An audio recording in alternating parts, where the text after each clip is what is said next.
제가 먼저 하겠습니다. 또 여호와의 말씀이 내게 임하여 이르시되 인자야 내 얼굴을 세일산으로 향하고 그에게 예언하여 이르기를 주 여호와께서 이같이 말씀하시되 세일산아 내가 너를 대적하여 내 손을 내 위에 펴서 네가 황무지와 공포의 대상이 되게 할지라. 내가 내 성읍들을 무너뜨리며 내가 황폐하게 하리니 내가 나를 네가 옛날부터 한을 품고 이스라엘 족속의 환난 때에 그 제약의 마지막 때에 칼의 위력에 그들을 넘겼도다. 그러므로 주 여호와의 말씀이니라 내가 나의 삶을 두고 맹세하노니 내가 너에게 피를 만나게 한즉 피가 너를 따르리라 내가 피를 미워하지 아니하였은즉 피가 너를 따르리라 내가 세일산이 황무지와 폐허가 되게 하여 그 위에 왕래하는 자를 다 끊을지라. 내가 그 죽임당한 자를 그 여러 산에서 죽임당한 자를 내 여러 맷뿌리와 골짜기와 모든 시내에 엎드러지게 하고 너를 영원히 황폐하게 하여 네 성읍들에 다시는 거주하는 자가 없게 하리니 내가 여호와인 줄을 너희가 알리라. 내가 말하기를 이 두 민족과 두 땅은 다 내 것이며 내 기업이 되리라 하였도다. 그러나 여호와께서 거기에 계셨느니라. 그러므로 주 여호와의 말씀이니라. 내가 나의 삶을 두고 맹세하노니 내가 그들을 미워하여 노하며 질투한 대로 내가 너에게 행하여 너를 심판할 때 그들이 나를 알게 하리라. 내가 이스라엘 산들을 가리켜 말하기를 저 산들이 황폐하였으므로 우리에게 넘겨주어서 삼키게 되었다 하여 욕하는 모든 말을 나 여호와가 들은 줄 내가 알리로다. 너희가 나를 대적하여 입으로 자랑하며 나를 대적하여 여러 가지로 말한 것을 내가 들었노라.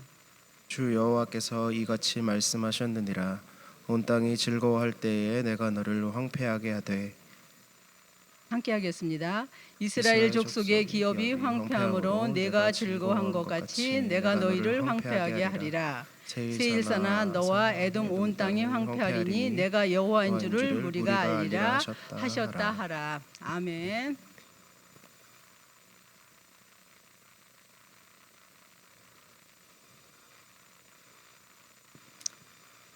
이 새벽 말씀을 사모하고 기도의 자리로 나오신 모든 성도님들에게 하나님의 놀라운 은혜가 임하길 소망합니다. 오늘의 말씀 내용은 예루살렘이 바벨론에 의해서 함락된 후에 유대 땅을 다 차지한 에돔에 대한 심판의 말씀으로 시작됩니다. 여기에 2절에 내 얼굴을 세일산으로 향하고 라고 에스겔에 말한 것은 뭐냐면 에돔은 세일산이라는 바위가 많은 산악지대에 살았습니다. 그곳은 자연적 동굴이 있는 곳으로 여름에는 시원하고 겨울에는 아주 따뜻한 곳이었습니다. 특히 에돔의 수도 페트라는 좁은 안방 계곡으로 연결돼 있어서 외부 침입으로부터 안전한 즉 낙공 불락의 요새였죠. 풍부한 자연과 무역으로 풍요로운 삶을 살았습니다. 하나님은 선택받은 백성뿐 아니라 모든 민족의 흥망성쇠를 주관하고 계십니다. 에돔의 조상은 에서입니다. 에돔은 그러니까 유다와 형제임에도 불구하고 이스라엘에게 아주 포악했습니다. 그래서 오늘의 내용이 에돔의 포악성을 쭉 열거한 하나님의 말씀입니다. 여기 5절에 보면 오래전부터 한을 품고 이스라엘 백성이 자기 죄 때문에 환난을 당할 때에 칼날을 그들에게 넘겨주며 피 흘림을 미워하지 않으며 그러니까 힘과 폭력을 썼다는 거죠. 또 10절에 보면 여호와가 이스라엘의 유대 땅에 있음에도 불구하고 이 두 민족을 우리가 차지할 것이다 라고 하고 유다가 멸망할 때 에돔은 유다와 연맹을 맺었음에도 불구하고 유다가 위기에 처하자 방관하고 멸망을 즐거워하고 바벨론이 휩쓸고 간 성전의 유물을 빼앗고 유다 민족을 이방 민족에게 팔아넘기는 파렴치한 짓까지 했습니다. 또 12절에 보면 이스라엘의 산들이 폐허가 되었으니 우리가 삼킬 것이다 라고 했습니다. 이런 모욕적인 말을 막 했어요. 그리고 13절에 거만하고 자랑하고 거침없이 하나님을 대적하는 말을 했습니다. 적에게 당한 것도 참 유다 사람으로서는 힘들 텐데 자기 형제에게 배반을 당하는 유대에게는 견디기 힘들 수모였을 것입니다. 그래서 오바다 선지자와 유대 사람들은 저 에돔 족속을 무슨 일이 있더라도 하나님 심판해 주십시오 하고 하나님께 탄원서를 제출을 했습니다.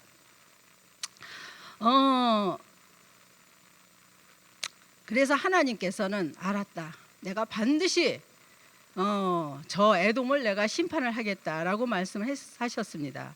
제가 여기에 묵상하다 보니까 시편 137편에 아주 한 절이 그들의 그 상황이라든지 그들의 모든 내용을 하는 것 같아서 제가 했습니다.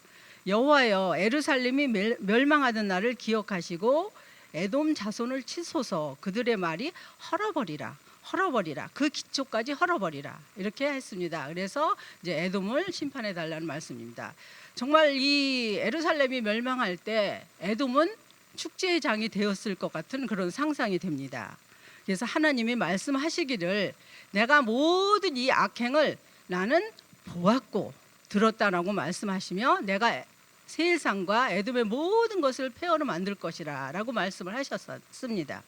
그렇다면 에돔은 왜 유다에게 이런 악행을 저질렀을까요? 에돔은 교만과 질투와 복수심이었습니다. 사람은 자기 중심적이어서 자기보다 좀 뛰어난 사람도 자기 눈으로 판단하고 시기하고 질투합니다. 특히 형제의 그 시기 질투 미움보다 더 큰 거는 없는 것 같습니다. 우리가 성경에서 잘 아시다시피 인류 최초의 살인 누구죠? 가인, 아벨 생각나시나요? 가인은 전 인구의 4분의 1을 죽였어요. 우리가 넌센스 퀴즈에도 이런 거 많이 내고 그랬죠. 또 집 나간 탕자와 집에 있는 큰아들 탕자. 자, 그가 가인이요, 에돔이요, 바리새인이요, 서기관입니다. 우리의 마음속에 숨겨져 있는 에돔은 어떤 것들이 있을까요? 우리가 돈 많은 형제 자매를 질투해서 아유 저 돈밖에 모르는 파렴치 안으로 몰고 있지는 않습니까? 사회적 지위와 명예를 가진 형제를 질투해서 그 인품을 어떻게든지 깎아내리려고 하고 있지는 않습니까? 다른 사람과 비교하며 하나님을 원망하고 있지는 않습니까?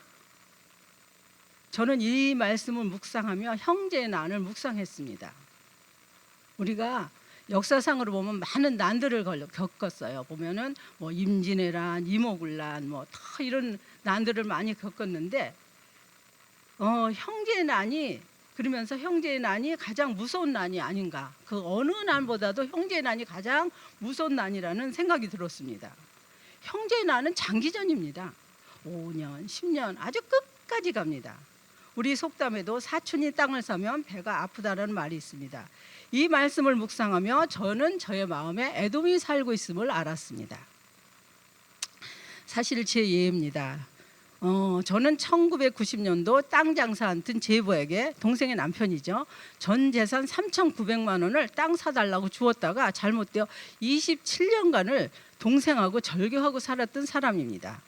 그때 아파트 좋은 것이 평당 100만 원이었고 분양가가 한 60에서 70만 원 정도면 분양받을 때였으니까 한 40평 아파트 값입니다. 아주 전 재산이었습니다. 재형저축까지 깨서 아주 다 쏟아 부었습니다. 근데 이게 이제 잘못됐습니다. 처음에는 막 분노하고 그 다음엔 위로하고 저주하고 그리고 아주 절규하고 살았습니다. 27년 동안이란 긴 세월 동안에 저의 마음에 에돔이 살고 있었습니다. 교회에서는 항상 아유 모든 것이 감사하고 은혜입니다 라고 웃고 다녔지만 제 마음은 항상 전쟁이었습니다. 그러던 2017년 제자 훈련 중 마태복음 18장 21절에서 35절에 $10,000 빚진 자를 탕감해 준 주인에 대해서 말씀하시며 목사님께서 형제 자매에게 서로 얽힌 것이 있으면 화해하고 오라는 생활 과제를 내주셨습니다. 저는 많이 고민하고 마태복음 18장 21절 35절 말씀을 읽고 또 읽으면서 기도하였는데 완악하고 완강했던 저의 마음을 하나님께서 만져주셔서 제가 먼저 동생에게 전화를 했습니다.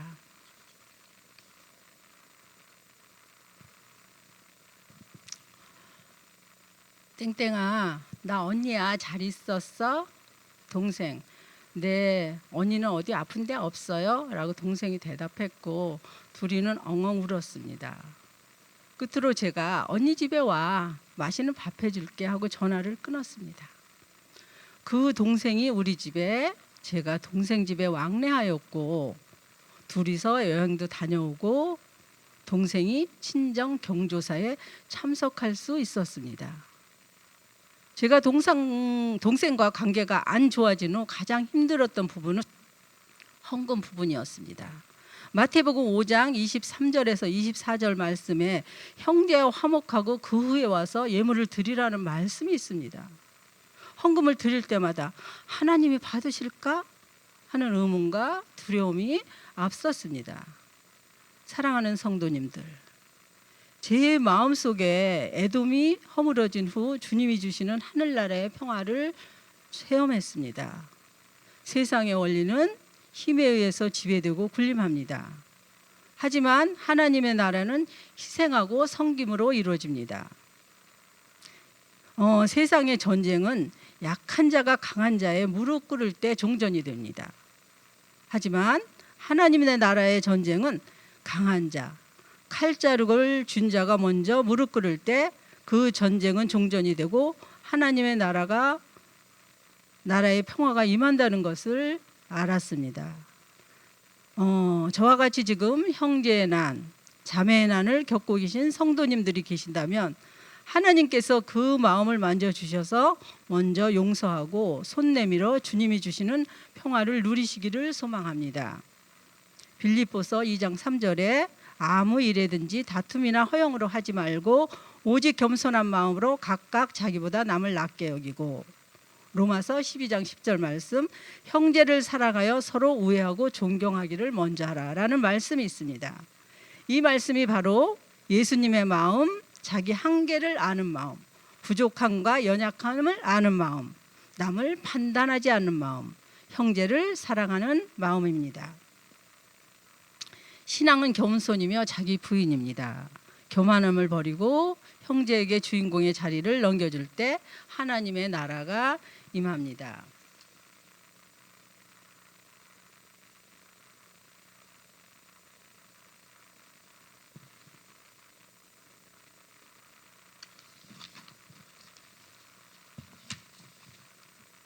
하나님, 기도하겠습니다.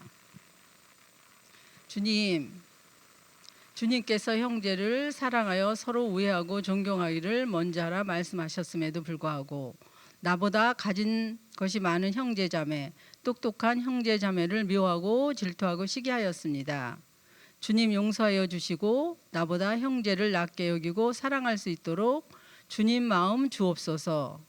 나의 애돔을 허물어 주신 하나님, 저와 같은 상황 속에서 힘들어하는 성도님들의 마음을 만져주셔서 애돔이 무너지고 주님이 주시는 참 평화를 누리는 은혜를 주옵소서. 이 모든 것 감사드리며 예수님의 이름으로 기도드렸습니다. 아멘.